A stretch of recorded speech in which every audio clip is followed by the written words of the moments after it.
Assalamu alaikum warahmatullahi ta'ala wabarakatuh. Mo gbìyànjú láti pé kí n ṣe this short video fún gbogbo àgbáyé lórí tó ṣẹlẹ̀ sí mi ní àná.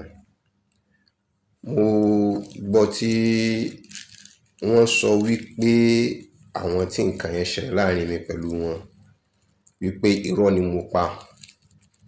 Ààyè ibi tí mo ti ń ṣe àdúrà òun ni mo wà yìí. Mo wá ń bẹ Ọlọ́run Ọba tí mo bá parọ́ mọ́ wọn, onírìn àjò ni mí ní gbogbo ìgbà. Inú tírélà tó rọ́rí mọ́ra wọn kán mọ́ rí eegun àtàrà mi kán mọ́ rí sà láàrin Ògbómọ̀ṣọ́ sí Èkó. Ṣùgbọ́n tí ò bá rí bẹ́ẹ̀, gbogbo ilé tí ẹnìkọ̀ọ̀kan wọn bá wà tí tírélà ọba yà lọ́rẹ̀ bá wọn gbogbo ọjọ́ tán bá bọ́ sínú ìrìn tọ́lọ́run bá fẹ́ ṣe ìdájọ́ fún wọn, tírélà ó pa wọn run. Gbogbo ẹni tó fọwọ́ bà mí lára. Àwọn tán sì tún bọ́ sórí social media tán ní ló bá ní ká parọ́ ni ń sunkún ọ̀ràn ní ṣe kíní ní pẹ̀lú ògo Ọlọ́run. Kò ní pẹ́ kò ní jìnnà láàrin ọdún yìí ni ẹkún ó sọ nínú ilé wọn. Kìí ṣẹkún arúgbó, gbogbo ibi tán gbẹ́kẹ̀lé nínú dáadáa Ọlọ́run ó kó ìbànújẹ́ bá wọn.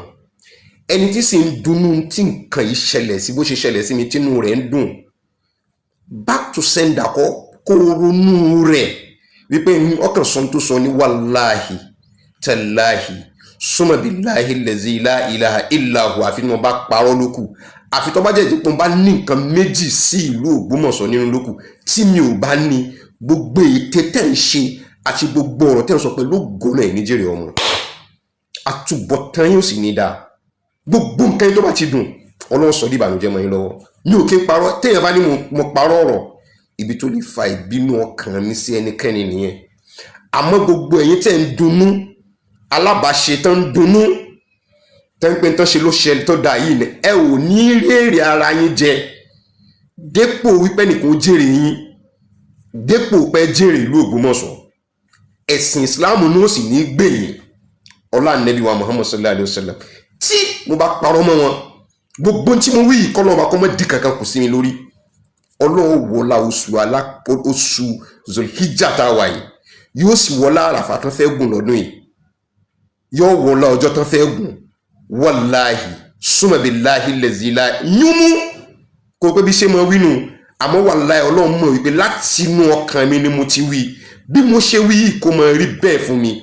Gbogbo ẹni tó bá sì wo fídíò yìí tó bá fi ẹ̀gàn tó bá fi wò pé ẹ mọ̀ dá lóhùn pẹ̀lú ògo Ọlọ́run, bí ò bá fi ìbànújẹ́ parí ọdún yìí tá a fẹ́ ṣe léè tó kù díẹ̀ yìí, wàláhì tàláhì kí ọdún tó ìbò yìí tó kù lẹ̀ wàláhì kò ní jèrè ìgbésí ayé rẹ̀. Mo yé ti rọ́ ni o, ń lo bí mi ṣe kíní yìí. Kí ni mo fẹ́ jẹ lérè lórí pé kí wọ́n á parọ́ fún yín tí ò ṣẹlẹ̀ kí n sọ pé ṣẹlẹ̀? What will be my gain? Mo ń sọ fún yín ni ẹ rò pé mi ni wọ́n ṣe ni, ẹ rò pé yín náà ti bọ́ ni. Nǹkan tí ń ṣẹlẹ̀ nílùú, wọ́n fi gbogbo kan ṣagídí, wọ́n fi gbogbo kan ṣagbára. Ẹ wá takú sórí bẹ́ẹ̀, ọ̀rọ̀ yìí ọ̀dà, èyí ò ṣe tọ̀hún. Èwo ló wá wúlò nínú ọ̀rọ̀ ẹnu ní tẹ́rí pé wá wúlò tẹ́rí pé lẹ́lẹ́ sọ. Àmọ́ pẹ̀lú ògo Ọlọ́run nínú ìbàjẹ́ nínú gbogbo bẹ́ẹ̀ já taare kò ní ṣe. Gbogbo àṣà tí tẹ́ ń ṣe wàláhì mi ò pé kẹ́ ẹ mọ́ sàmì òsì pé ẹ mọ́ pé mi ò rí, ẹ mọ́ pé mi ò rí. Àmọ́ torí pé tí mo dì mú Ọlọ́run Ọba tí mo ń sìn òní mo bá mú. Wallahi tallahi summa billahi allazi la ilaha illa huwa. Ọlọ́run bá mi mú àdúrà iṣẹ́ o, Ọlọ́run bá mi mú àdúrà iṣẹ́ o, Ọlọ́run bá mi mú àdúrà. Ọlọ́run wọlá Baitul Atiq, ó wọlá Qur'anul Karim, yóò sì wọlá Ànábì wa Muhammad sallallahu alaihi wasallam. Ọlọ́run bá mi mú àdúrà iṣẹ́ o, Ọlọ́run bá mi mú àdúrà iṣẹ́ o, Ọlọ́run bá mi mú àdúrà iṣẹ́ o. Wallahi tallahi Ọlọ́run bá mi mú ṣẹ.